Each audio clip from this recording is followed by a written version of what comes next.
नमस्कार दोस्तों, मैं हूं दीपक और स्वागत है आपका DND world affair and news के एक नए एपिसोड में। दोस्तों आज हम बात करेंगे रशिया और यूक्रेन क्राइसिस के बारे में।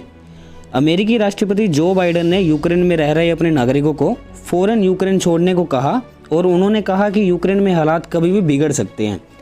हाल ही में अमेरिकी राष्ट्रपति जो बाइडेन ने एक इंटरव्यू में कहा कि हम इस वक्त दुनिया में मौजूद बड़ी सेनाओं में से एक के साथ डील कर रहे हैं।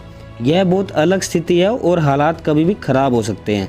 अपने इंटरव्यू में जो बाइडेन ने कहा कि वो किसी भी स्थिति में अमेरिका की सेना को यूक्रेन नहीं भेजेंगे, यहाँ तक कि युद्ध की स्थिति में अमेरिकी नागरिकों को रेस्क्यू करने के लिए भी नहीं।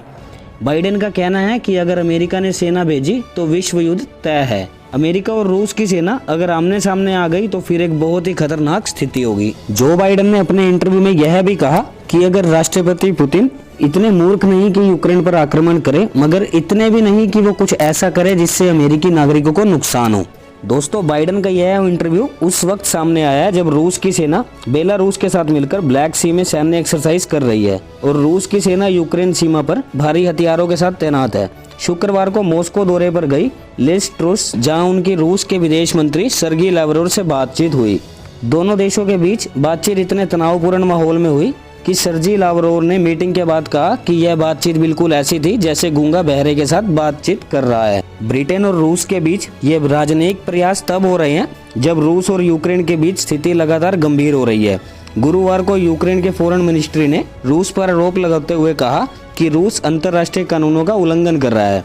यूक्रेन का कहना है कि जिस तरह रूस ने ब्लैक सी में मिसाइल टेस्ट प्लान किए हैं, उससे वहां और उसके आसपास के समुद्री एरियो में शिपिंग नेविगेशन असंभव हो जाएगी। रूस ने बेलारूस के साथ मिलकर ब्लैक सी में 10 दिनों के मिलिट्री ड्रिल शुरू की है।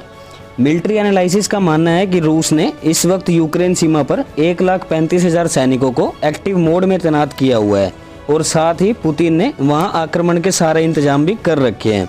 नाटो के मुख्यालय में अपने विजिट के दौरान यूके के प्राइम मिनिस्टर बोरिस जॉनसन ने कहा कि यूक्रेन संकट अब अपने सबसे खतरनाक दौर में जा चुका है और रूसी फौज लगातार यूक्रेन सीमा पर सैन्य जमावड़ा बढ़ा रही है।